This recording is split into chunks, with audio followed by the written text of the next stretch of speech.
Hi there, I'm Des. And I'm Tim, and together Des and I head up the men's ministry Momentum Australia. Momentum has multiple functions, but primarily our aim is to help men to succeed in life, to do life better. We run a weekly radio show that goes all around Australia where we talk about anything and everything that relates to men. And we encourage men to do life in community, to do life with other men where we can be accountable, we can be welcomed, we can be open and honest about what's happening in our world. We'd love you to have a look around our website. That's momentumaustralia.org. There you'll find a bunch of resources to help you on your journey and all of our previous episodes and topics. We thank you for your interest in Momentum Australia, and we hope you enjoyed this video today. Okay, it is Momentum. Hello, welcome. Great to have you tuning into the show. It is Tim and Des with you once again. And before we go any further, Des, how are you this week? You well? Yeah, really good, man. Thank you. Really, really good. Yeah. That's good. When you get to my age, you have to pretend you're really good. But I actually am really good. Yeah. Okay. Good stage. Well, that's good to hear. That's good to hear, man. And look, the fact that we step into this space every week is awesome. And we love this. And hopefully you listening get something from the shows. I mean, otherwise Des and I are just talking to ourselves, which is never a good thing. But in all seriousness, that the whole point of Momentum is to help men do life better. And so we talk about stuff that hopefully is relevant to you. You can get something from, maybe bring an awareness, maybe bring some stuff up so you can deal with it and move forward. And, that's the whole purpose of Momentum. And so we're going to give you a few, things to think about now, right now. MomentumAustralia.org, our website, bunch of different shows on there around a bunch of different topics. You can have a listen to the back package at some stage, and hopefully they'll help you out. And of course, get in touch with us as well. And look, if you feel like financially supporting us, that would be awesome. We don't have a lot of support around Australia, and yet our show does go around Australia and podcast listened to internationally in over 60 countries, which is fantastic. So we're helping men all around the world. And if you'd like to help us do that, MomentumAustralia.org is a great resource. As is our Momentum CARELINE. Des, I'll let you introduce that. Yeah, absolutely. We're so blessed to have a really easy to remember number 1-800-000-MEN. For guys, if you're doing life on your own and you want a safe and confidential conversation, please reach out to our CARELINE from 9 a.m. to 11 p.m. 7 days a week. It's available. 1-800-000-MEN 636. Yeah. And also don't forget our YouTube channel. And we're so blessed to have this channel. We now have, I think, 6, 10, 12, whatever it is, the number of videos we have online on that. And so you search for Momentum_4_men on YouTube and you'll find us, and you're going to be able to see us as well as hear us. A bit scary, I understand, but yeah, it's really cool. Yeah, it is cool. And look, I think we talked about in one of our previous shows, is one of the first videos that we uploaded on the YouTube was with our guest today, Jonathan Doyle, a life coach, author, speaker, amazing guy with an amazing brain. And Jonathan's back with us today. Hey, Jonathan, I saw your face when I said that. You just operate on a different level, mate. No, I've still got kids, and they keep me very, very grounded. And,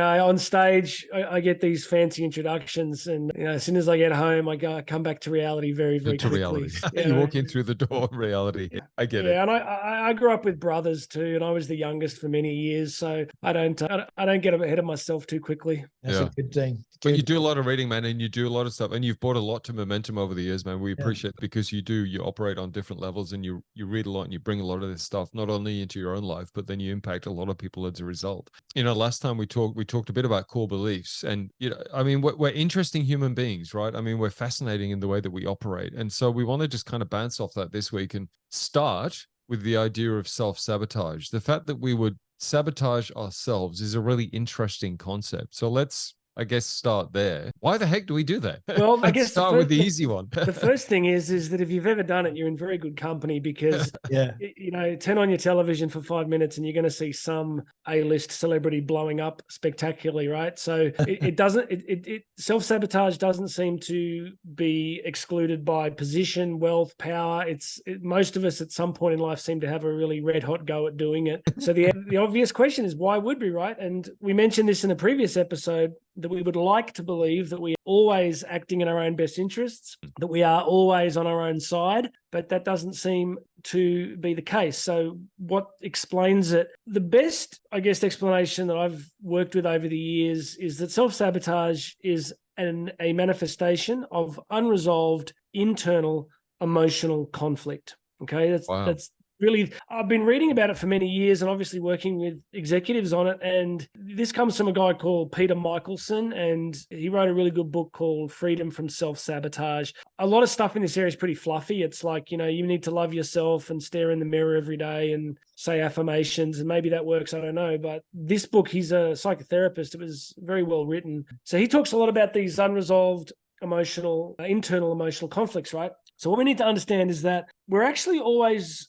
looking for congruence in how we see ourselves. We actually try and act in the world the way we think we are. The problem with these unresolved internal emotional conflicts, they're internal and they're often subconscious, and they're not top of our mind. So we might think that we like ourselves. We might think we deserve to be successful. We might write goals about it. But if that deeper internal architecture is fractured or broken, we are only going to let ourselves get so far in life before we do something to retard it. And another way to think about it is like a thermostat in a house. So, once you set a thermostat, say in Australia at 21 degrees in summer, then the system's going to turn on and off and keep coming back to that baseline. Yeah. So a way to think about self-sabotage is whatever your internal baseline is, if you think you're a really good person and you're kind and that people like you, you're going to keep moving up and down around that baseline. If you think you're damaged goods and you don't deserve anything good in life, you're going to keep doing things like if people are really nice to you or your career starts going really well, there's a good chance you're going to do something to bring yourself back to that baseline of I'm not a good person, nothing works for me. So yeah, look, that's the basic mechanics. It's an internal tension between what we say we want and what we say is important to us and what we actually believe we deserve. That would probably explain the dynamics of self-sabotage. I mean, that's interesting, but what can you do to change that paradigm? Yeah. Unless you change something, you're going to continue to do it, right? So I think, So what can you do to remove or change that self-sabotage? All right. Well, I think one of the first things is you have to sneak up on yourself. And by that, I mean, you have to catch yourself in the act. So I talk a lot about consciousness, like and we said this in a previous show, that great quote from Carl Jung, until you make the unconscious conscious, it will run your life and you will call it fate. So, people will point at things in their life and they'll blame a circumstance or a person. And they'll say, they did this to me, this happened. So we want to start getting conscious about what we genuinely believe and say about ourselves. Look, one of my all-time favorite people in this space, and some of your listeners will have heard of him, David Goggins. I love his stuff. I really do. In fact, yesterday, as you guys know, I was doing a 30K run and I was listening to his second book, which I've now listened to that many times on runs, because if you don't know his story, very simply, he's an African-American guy, came from incredible trauma and brutality. And in his 20s, he was like 145 kilos, massively overweight, working as a cockroach sprayer, and, went on to become a US Navy SEAL and, has done the most phenomenal endurance feats. But the way that he talks about it, like the way that he describes in a granular detail how he moved from this self-hatred, self-loathing, and it's work. Like he talks about the accountability mirror. He would stand in front of the mirror every day and just tell himself the truth. This is the truth. You're massively overweight. You're not achieving. Like he would say this, and confronting that truth helped him to grow. And so the way that we do this is we bring into the conscious mind what is effectively unconscious. For me, it's really around journaling. It's around prayer. It's around occasionally asking some very safe people in your life to tell you the truth. So I've got one or two super close friends that I could say, look, do you think I'm being an idiot here? Do you think, and ask for the truth. So the mechanism of self-sabotage is unresolved internal conflicts. The way out of internal sabotage is to make them conscious. And final piece for me as a person of faith is that we have to replace our faulty sense of who and what we are with the way that God actually tells us he sees us. And I think that's incredibly hard. I've found that to be really hard work. Not impossible, but it's the work of a lifetime for me. Just deciding to think differently, to take on board what God is trying to tell me about myself. And that's the work of a day-by-day process. So is there a process you go through to do that? I mean, if it's somebody who's listening, who's understands and recognizes this self-sabotaging that they're doing, I mean, are there steps that you can take on that journey that you would recommend? Yeah, the first step is to say to yourself, if nothing changes, what does this cost me? All right, that's the that's first good. step. Yeah. So if you're a guy that's maybe got some addictive pattern, whether it's pornography, sex addiction, alcohol, time wasting, social media, violence, aggression, you blow up at the smallest thing.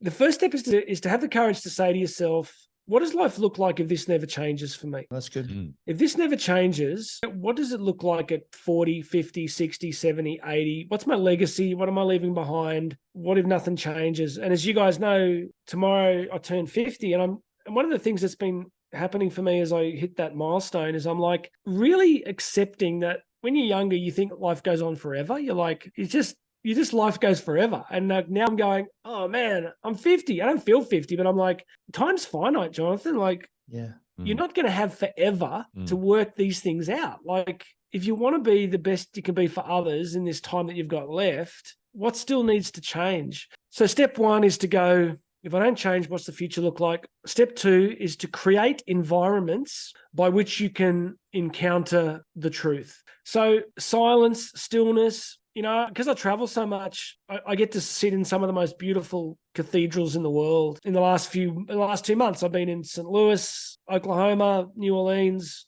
California, and I'll go and sit in these beautiful churches. And sometimes it's just sitting in those spaces that just give you that space and that time to really access a different level of your consciousness. So and then from there, for me, it's journaling. I used to worry about people finding my journals. I was like, and now I'm like, well, if someone finds it and reads it in my own family, then I would, disown them and make them leave. No, I wouldn't do that. But I'd be like, but I'm starting to go, no, you got to do this. Jonathan, you got to have the freedom to tell yourself the truth. And so I journal a lot. And then there's the prayer piece. There's just asking God to slowly reveal to me the places of woundedness and brokenness. I mean, the sabotage comes out of brokenness. It comes out of wounds. Yeah.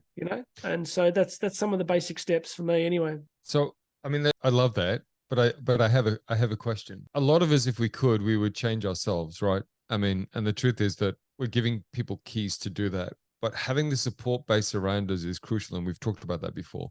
And you mentioned about having the trusted safe spaces to go to tell you the truth. I mean, that's important as well, right? But I had a conversation with someone this morning and it was a very simple piece of simply having somebody else. And I think we talked about having someone listening in the last show, Jonathan, people just listening to you, feeling like you're seen and you're heard, right? But having somebody actually believe in you at a core level, because a lot of us, I think, have done life where we haven't had that person, and our mom and dad perhaps didn't do that, or we've never really had that person that's sat and gone, but eyeballed me and gone, but I believe in you. Yeah. I believe that you can do this. I believe that you can become this person that you dream of or want to become, or you know what I mean? Just having somebody in that space to come alongside you and go, but you've made some, whatever. Maybe you've made some wrong choices, but I believe in you. I still believe in you. I'm here for you. Like, tell us about the importance of that. Not just someone to have a listening ear and tell you the truth at times, but to have someone that can say, I actually believe in you, because I don't think many of us have had that. Man, I'm like literally, seriously, like I almost said the hair on my head standing up, but there's not a lot of that. Tim, that's brilliant. Like, that is brilliant. You're right. It is not enough just to have someone to listen to you. We are desperate. Many men are desperate for a man of a certain type to look at them and see what they could be and not just what they are. And so I've had a few of those in my life, and there's one particular guy, and I'll just give him a shout out. So Phil Ryle is a businessman that owns Harvest Pilgrimages, and they do global Christian pilgrimages. An amazing guy. And Phil has lavished time and care over me. Like, a few years ago, we were going through a really challenging time, and he would ring me on a Saturday morning for 2 to 3 hours every Saturday. And I just couldn't, I just still, like, he was such a busy guy and still is, but he would speak into my life and into the future. He would just, and it had such an effect over time, right? And now as I get a bit older, I'm starting to be privileged enough to do that for some others. And, I just want to encourage the men listening. You either need to find someone like that, and some of you listening need to become someone like that. Yeah. It's such a gift. Yeah, it's such a gift just to have an older man go, no, this is not the end. This is not going to end in disaster. We are going to turn this round. This is who you really are. This is what God's plan is and heart is for your life. Yes, it's a disaster right now, but that's not, the story isn't end. It's not ending here. And, I keep telling people, God doesn't tend to put full stops on stories. He doesn't tend to go, well, that's it for you. Like, you've really screwed up now. Yeah. Sorry. He's always writing the story. So Tim, that's brilliant. I hadn't thought of that. And I'm just going to take what you've said and pretend that I came up with it, and you can use it, because man, what a blessing. We go find that man, and if you can't find him, start praying that he'll come into your life. Yes. And look, I was literally in Dallas Fort Worth airport a few weeks ago, and I got a text out of nowhere from a guy that I used to mentor. I first ran into him when he was it's 20 years ago, and I hadn't heard from him for years. And I got this text, and it was just like, JD, I'm in trouble. It's really bad.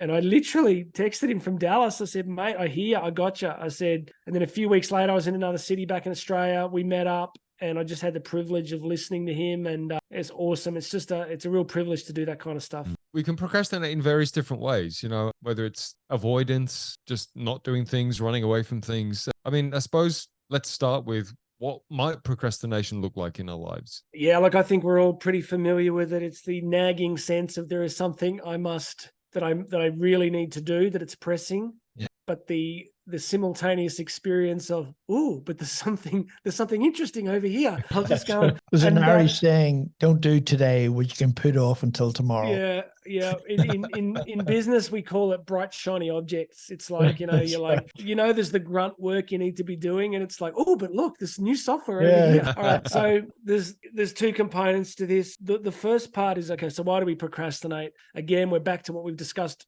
in a few recent shows, which is, surely we're reasonable. Surely we're rational. Surely we know what we need to do. Why don't we do it? So there's two components to the procrastination piece. One is procrastination works as a mechanism by which we can reinforce our own sense of unworthiness, by which I mean we're probably procrastinating because the thing that we need to do will often move us forward in life. So that could be going to the gym. It could be going out for dinner with a spouse. It could be having a tough conversation. It could be filling out a resume and improving that and applying for better jobs. And so why wouldn't we do that? These are good things. Surely we want them. So why don't we do them? Because as we've talked about in this show already, if your inner thermostat is set at a 5 and your new job's going to make you an 8, you're going to struggle to do that, and you're going to find ways to not do it. You're going to find ways to undermine and sabotage yourself. So the first part of procrastination is we're avoiding something because it'll make our life better, and we're not sure if we deserve it.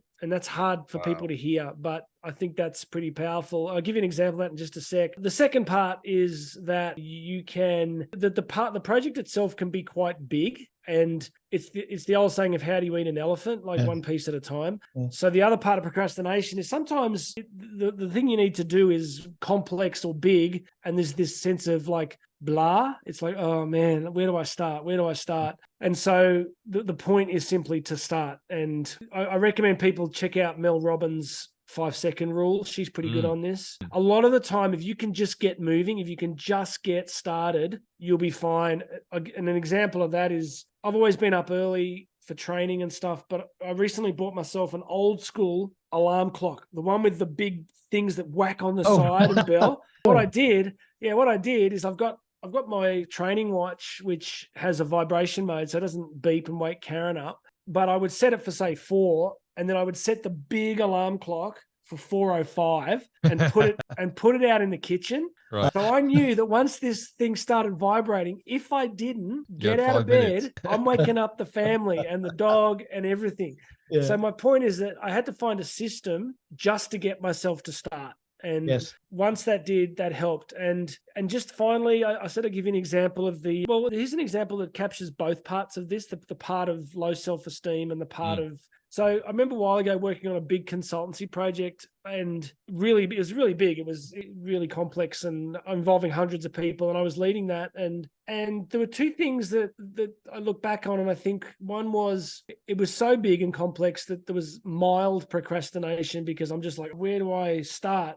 Yeah. And the way I did is I just created an environment where I could work. So I went back to the National Library and locked myself in there and just got it done. So sometimes you got to put yourself in a place where you can just get it done, clear your decks. Yeah. And the second part was this work, when I first did it, was really high profile. And it was, I think there was a part of me that was like, wow, this is a big deal, right? These are really influential people. And this is and to do it well and to do it successfully forced me to grow and to realize that I was the kind of person that could do that kind of work. So those are the pieces, you know. We've got to realize that our procrastination is a way of avoiding our greatness. Maybe to summarize it like that, procrastination is a tool for avoiding your greatness. Yeah. And also, I mean, I get exactly what you're saying, because, you know, if I've got a report to write or whatever, I will leave it to the last minute when I have to do it, right? Because I know that at that point I'll get it done. Yeah. Instead of doing it right up front when you've got the brain, you know, the brain Yeah. ready to do it, but you put it off, right? Yeah. But yeah. I think there's also a lot to be said for the practical aspects of scheduling and environment. Yeah. Environment matters. Like, I can't work at home. I just cannot. Like I've still got this thing that my mother has, which is if I know that there is another room in my house that's messy, I can't do any work. I'll just be thinking, oh, that room's messy. Some people couldn't care less, but I'm like, and that's procrastination. So I'm like, you know what? When I go to the National Library, it's just like a cathedral of study. It's dead silent, and I work. And I work for 10 or 12 hour stretches. Yeah. So create good environments, you know, don't try and do things in the wrong environment, and then schedule them. Just say, right, clear my decks. I'm going to be hitting this at 8 o'clock in the morning. Just do the practical stuff, but also realize the bigger psychological forces in play as well. Yeah. And I think it's important that we just take a step at a time, isn't it? You know, if you're in that mindset that you're procrastinating, take that first step. Because then the second step is easier, then the third step is easier. Yeah. And that's, you know, doing ultra marathons, one of the things that we talk about is can you take one more step? Like, and you almost always can. And with procrastination is can you just take a step? Can you just take a step? Because then, you know, you may have heard of this word, momentum, right? Yeah. And once humans have momentum, they're like, you know, there's almost nothing we can't do once we get started on it. But I really want to leave people with this idea that all of us have this incredible giftedness and capacity, and you don't want to be living your life burying that stuff, you know, like procrastination is a tool to avoid your greatness. And also procrastination will often be a way of, I mean, none of us would do this on purpose, but it withholds gifts from others as well. Yeah. Like if you just get on with life and do the stuff you need to do, it's going to be good for other people as well. So I was a little distracted because I wanted to find a quote, and I found it. And Jonathan, you probably know this. Des, you may know this too, by Marianne Williamson. And it says, our deepest fear is not that we are inadequate. Our deepest fear is that we are powerful beyond measure. It is our light, not our darkness, that most frightens us. We ask ourselves, who am I to be brilliant, gorgeous, talented, fabulous? Actually, who are you not to be? You're a child of God. Your playing small does not serve the world. There's nothing enlightened about shrinking so that other people won't feel insecure around you.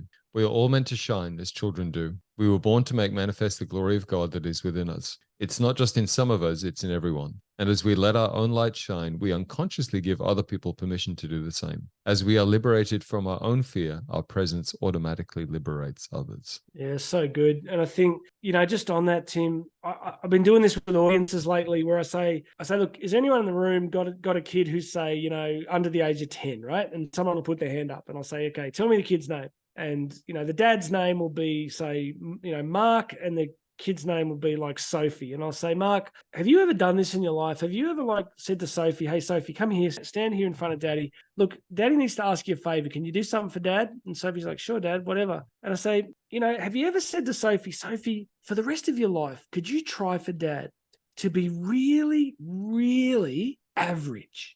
And the audience cracks up. It's pretty funny when I do it live, because no parent in their right mind has ever said to their own child, look, Mum and Dad love you very much. Our hope for you is that you're really mediocre. And we laugh, right? I said, if we as parents are able to look at our own kids and say, hey, I can see your talent. Look at you. Like, you could do this. Like, so much of the parenting role is pushing our kids forward. And we are a reflection of the parenthood of God. And I think God looks at us. I think as Christians too, we can struggle with this because we can think it's pride, right? Like, to really, because you look at your Muhammad Ali's and your Conor McGregor's and you're like, oh, is that just pride? And I go, if I had to choose between a life of, I think I'm a miserable worm, or how Conor McGregor sees himself in that way, because I just think, like, I'll tell you the truth, like, I've been so blessed to do the speaking work and just the privilege of getting up in front of big crowds and ripping it. I'm like, I want to do more of that. I want to bless more people. And so I think people listening, there's no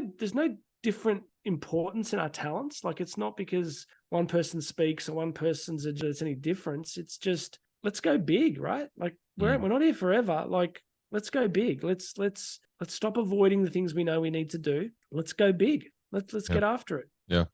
We're going to end the show there, but encourage you to have a listen back to this one. And in fact, all of Jonathan's previous shows that we've done on Momentum, there's so much in there that is food for thought, and will set you on a journey and encourage you to start taking those steps. And if you're already on the journey, keep going, man, because there's always more to uncover. And dare we say, a greater version of yourself that is currently lying dormant that you are afraid of perhaps exposing or becoming. Jonathan, it's always a great chat, man. Thank you so much for your time over the last few weeks. Man. It's been awesome. Thanks for your time on Momentum, man. Thanks, guys. I love what you're doing, and just want to encourage every man there to reach out to the Momentum website and yeah, just build that support. And there's so many great men out there that want to support you, and also there's so many men that will need your support as well. So thanks for having me, and absolutely love it. Very good. Thank you for watching this week's show, and we hope you subscribe to Momentum so you can find out what's happening in the shows in the future. Absolutely. And keep an eye on our website too. That's momentumaustralia.org. There you'll find all of our shows and a whole heap of resources to help you on your journey. That is momentumaustralia.org.